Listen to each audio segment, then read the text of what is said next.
자, 그러면 뉴스 3 첫 번째 뉴스부터 전해드리도록 하겠습니다. 좀 걱정이 됩니다. 네. 세계 경제 성장률을 2.9%로 대폭 하향을 네. 했군요. 월드뱅크가 뭐 이런 통계를 내는 기관이 몇 군데 있죠.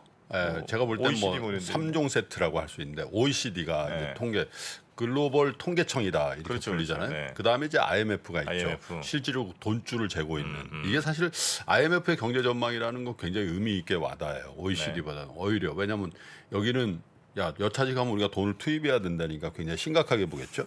그다음에 이제 월드뱅크라는 데가 있는데 이번에 월드뱅크에서 세계 경제 성장률 전망치를 냈는데 뭐 하향 조정될 거라고 예상을 했는데 굉장히 크게 하향 조정을 했습니다. 2.9%가 될 거다. 올해 기준으로요. 네. 그리고 특기할 만하는 것은 1970년대에 있었던 스태그플레이션, 그러니까 물가는 고공행진을 하는데 성장률은 떨어지는 그런 스태그플레이션에 대해서 굉장히 강조를 하는 그런 보고서가 나왔습니다.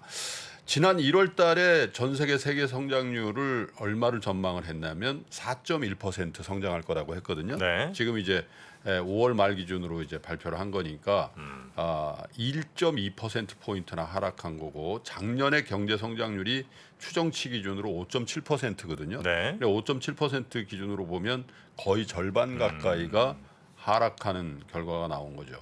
원인은 우크라이나 전쟁을 먼저 꼽았고요. 그다음에 네. 중국의 봉쇄. 코로나 봉쇄, 공급망 교란, 그리고 스태그플레이션의 위험 이렇게 네 가지를 성장의 저해 요인으로 꼽았는데 거의 대부분의 나라에서 경기 침체 이거 피하기가 좀 어려울 거다 이렇게 아주 그 부정적인 네. 시장 전망을 했습니다. 여기서 우리가 좀 주목할 만한 거는 제가 말씀드린 것처럼 스태그플레이션이라는 얘기를 굉장히 자주 언급을 했는데 이게 우크라이나 전쟁 때문에 단기적으로 경제 활동과 투자 및 무역을 교란하고 있는 데다가 중요한 거는 각국의 재정 및 통화 정책이 철회되고 있다.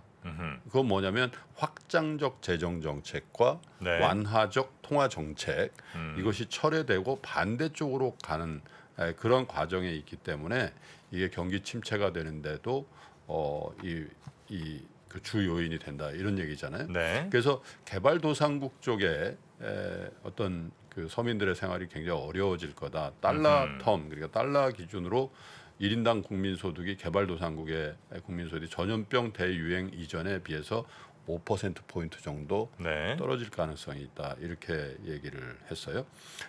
전체적으로 보면 이 성장률이 낮아지면서 물론 뭐 글로벌 성장률이 마이너스를 친다든지 이런 일은 거의 없다고 보시면 됩니다. 왜냐하면 뭐 인구가 늘고 있고 뭐 교육이 어쨌든 진행되고 네네네. 있고 이렇기 때문에 어쨌든 근데 작년 대비해서 성장률의 증가폭이 절반 수준으로 떨어진다는 것도 사실 흔한 일은 아니거든요. 네.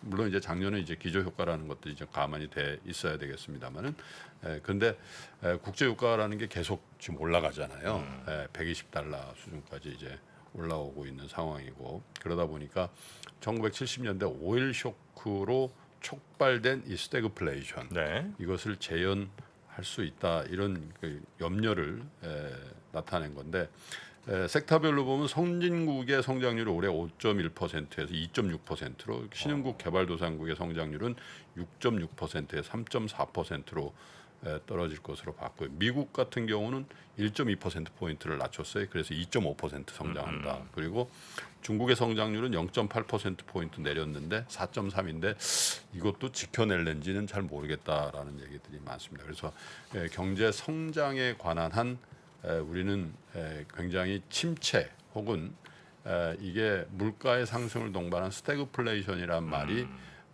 저희 3프로 같은 프로그램에서 계속 회자되는 맞습니다. 네. 그런 상황이 오면은 사실 주가가 그 완연하게 이렇게 회복하기는 좀 어려운 상황으로 할 거다. 그래서 제가 뭐 가끔 말씀드립니다만은 이 스태그플레이션 그리고 QT 이 두 단어는 굉장히 강조점을 가지고 네. 보셔야 되지 않겠나 그런 생각이 좀 드네요. 네. 자, 세계 경쟁률이 하향되고 뭐 우리나라뿐만 아니라 뭐 전 세계적으로 다 하향 조정들이 좀 되고 있는데 우리나라 조금 요거보단 잘 나왔으면 좋겠다는 생각이 좀 들긴 합니다. 네. 자, 그리고 이제 두 번째 뉴스 전해드리겠습니다. 요즘 뭐 태양광, 풍력도 뭐 나름 나쁘지 않은 것 같은데요. 여기가 거의 주도주예요 요즘에. 요즘에 네, 그래서 뭐 주도주예요. 태양광 하고 있는 업체들이 특히 이제 아주 나는 경우가 많은데 현대 에너지 솔루션이 또 있습니까? 그게 LG 에너지 솔루션만 있는 줄 알죠? 현대 에너지 솔루션인데 이게 네. 태양광 그 모듈 업체예요. 네. 아, 근데 여기가 상장산 거죠 당연히. 당연하죠. 그래서 이게 그 굉장히 60% 연초 대비해서 68%가 올랐어요. 이 약세장에. 68%가 올랐어요? 네. 회가 동합니까? 어떻게 된 거예요? 근데 현대 엔솔? 네, 어쨌든 그 태양광에 대한 시각이 네. 굉장히 안 좋았어요. 왜냐하면 자 보십시오. 3월 초에 이제 그 윤석열 대통령이 당선이 되잖아요. 그날 기억이 나요? 신재생 에너지주가 굉장히 안 좋았고 건설주 그리고 원전. 원전 그 다음에 또 뭐가 올랐죠? 네이버 카카오가 반등을 했거든. 그랬나요? 규제를 좀 풀 것이다. 아, 근데 이게 성적표를 보면 건설주 그 다음부터 떡락이에요. 네? 네이버 카카오 쭉 더 건설 빠져버렸어. 어떻게 해? 어? 예. 근데 반대쪽에서 사실은 야 이게 신재생 에너지 원전의 대척점이잖아요. 네. 그렇기 때문에 야 태양광 풍력 이런 거 좀 안 좋을 거다. 근데 그때 살짝 안 좋았다가 다시 쫙 올라 버리죠. 근데 이제 그거는 대내적인 어떤 정책적인 거라기보다는 워낙 이 신재생 에너지가 오를 수 있는 대외 환경이 조성이 됐다. 이런 게 이제 더 주안점이 될 것 같아요. 그래서 말씀드린 것처럼 국내 태양광 대표주 하면 어제도 얘기가 나왔던 한화그룹의 하나솔루션이거든요. 5월 2일부터 어제 3일까지, 6월 3일까지 한 달 동안 25% 올랐습니다. 굉장히 가파르게 올랐고, 네. 그 다음에 이제 폴리실리콘 업체죠. OCI도 25.1% 올라서야 한 달 동안에요. 네. 그 다음에 말씀드린 현대중공업 그룹입니다. 태양광 모듈 전문 업체 현대에너지솔루션은 60% 넘게 올랐고 연초 대비 수익률은 68% 수준이고 코스닥 상장사 중에 SDN이라고 있거든요. 여기도 네.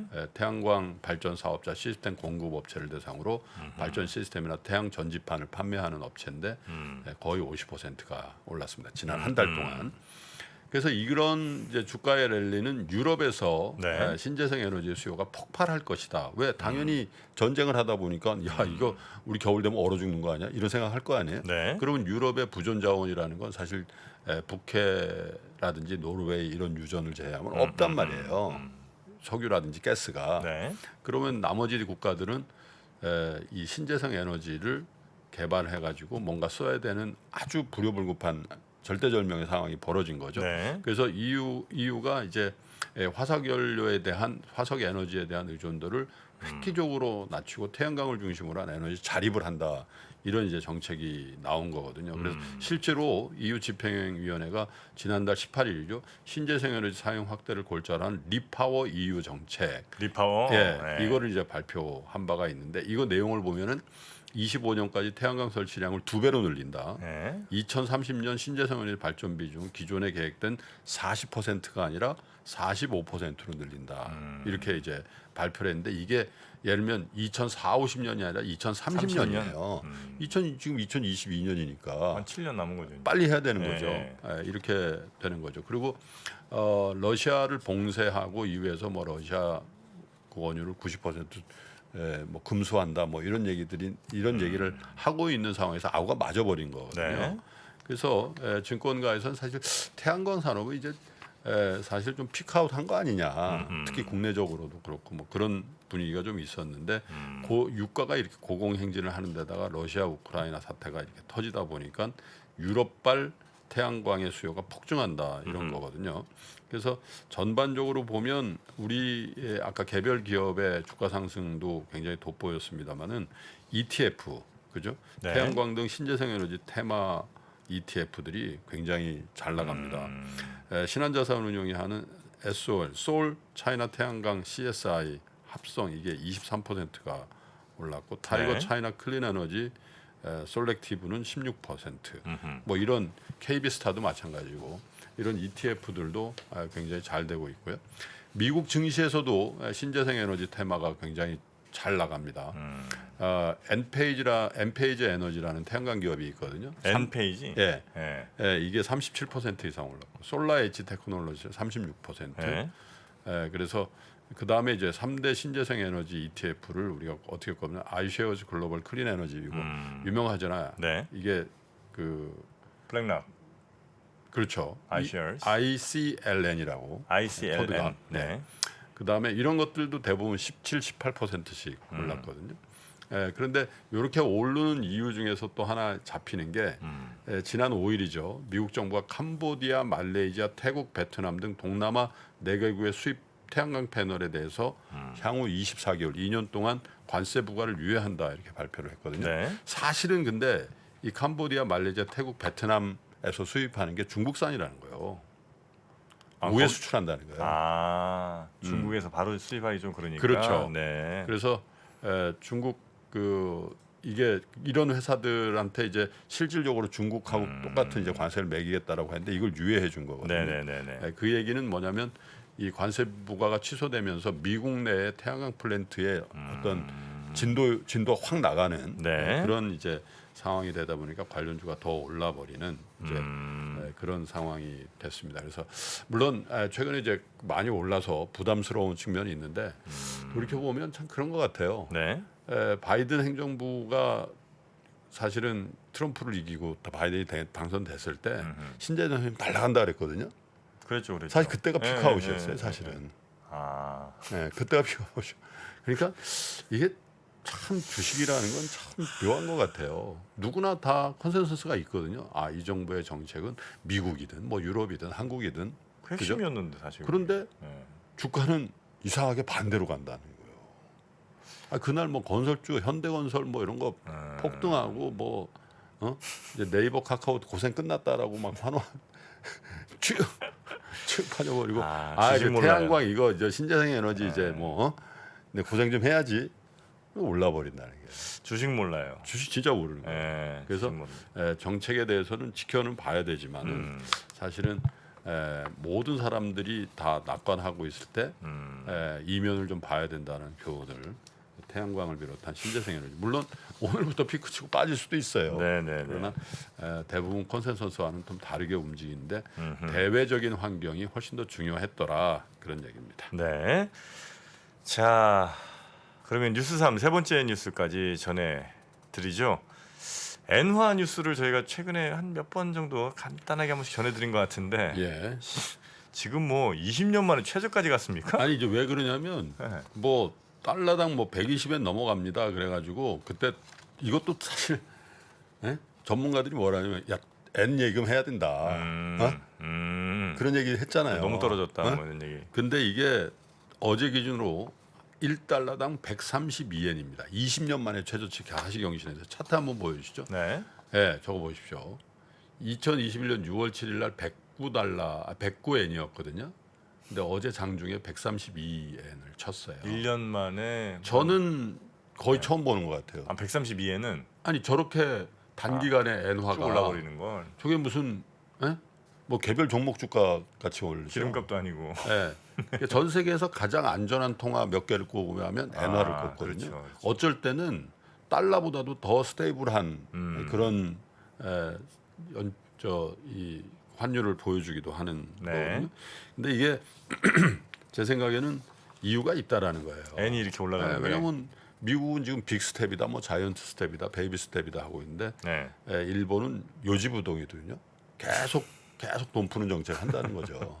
거기서 일단 네? 일본은 왜 그러는 거예요? 그래서 이제 네. 일본은 사실 그 아베노믹스라는 게 여러 가지가 뭐 아베노믹스에 3가지 화살이 있다는데 다른 거 다 관계 없고 엔저를 통해서 경기 부양을 하겠다는 그런 거였거든요. 네. 실제로 그래서 아마 우리나라 사람들이 주식시장 참여자들이 지금 우리 한국은행 총재 이름을 잘 모를걸요. 한국은행 총재 이름 뭐예요? 한국은행? 네. 한국은행 첫째를 이름 모르면 안 되죠? 누구예요? 전임이 이제 이주열이고 네. 새로 되신 분이 저기잖아요. 저기 두고 아유 왜 서로 다 아시면서 또 이렇게 이창용. 이창용. 네. 네. 아니 뭐 된 지 얼마 안 됐으니까 잘 모를 수도 있는데 이창용. 구로다 총재라는 얘기는 아마 굉장히 많이 들거든. 구로다 한 10년 네? 됐습니다. 그죠? 한 10년 됐을 거야 아마. 네. 근데 구로다 총재가 계속 여하튼 완화적인 스탠스를 유지한다는 거거든요. 그러니까 당연히 달러 가치는 올라가고 엔화 가치는 떨어지는 그런 상황이 된 거죠. 그래서 이 구로다 하루이코 일본은행 총재가 6일날 연설을 했는데 긴축 정책 아직 고려하지 않고 있다 이렇게 밝혔거든요. 그런데다가 일본이 이제 좀 푸는 것 같더라고요. 사실 일본이 국경을 닫은 나라예요. 네. 이 주재원과 이 유학생 뭐 이 업무상 왔다 갔다 하는 거 외에는 관광객을 안 받았단 말이에요 지금까지. 네. 그래서 이 엔화가 이제 어느 정도 안정감을 가지려면은 해외에서 사람들이 들어와서 그러면 엔화에 대한 수요가 살 거 아닙니까? 네네. 이제 그런 얘기들을 하는데 아마 모르겠습니다. 이게 그 워낙에 이제 일본 관광을 많이들 했거든요. 그래서 일본의 문호가 열리면 이제 엔화 수요가 좀 들어오면서 이게 안정이 될는지는 모르겠는데 어쨌든 전에 없던 엔 달러 환율이 나오고 있고 이것은 사실은 지난번에도 한번 살짝 언급해드렸는데 구로다 총재의 완화적인 스탠스를 바꿀 의향이 없다라는 얘기가 다른 어법으로 하면 완화적인 스탠스 이거 캔슬을 못합니다. 왜냐하면 금리를 올리는 거잖아요. 네. 거기서 바꾼다는 건. 근데 그 일본의 저 정부 부채가 워낙 커가지고 여기서 금리를 올리면 다시 이제 이자를 내야 되는 그 부담이 그게 너무나 부담이 커집니다. 워낙 크기 때문에 그 재정에 대한 이제 부담이 좀 생긴다는 거죠. 네네네. 그래서 그렇게 되면 이제 일본의 신인도에 대해서도 또 패션 마크를 치고 워낙 저성장에 시달리고 있기 때문에 그런 부분들까지 감안된 가격인데 야 이것도 우리 상식으로는 잘 안 맞는 것 같아요. 이제 야 엔화가 이렇게 132달러까지 132엔까지 급등을 해버리는 환율이 급등을 해서 엔화가 이렇게 초약세로 간다. 네. 20년 만에 최저니까 이 방송을 보시는 대부분의 시청자 여러분들은 처음 보는 거거든요.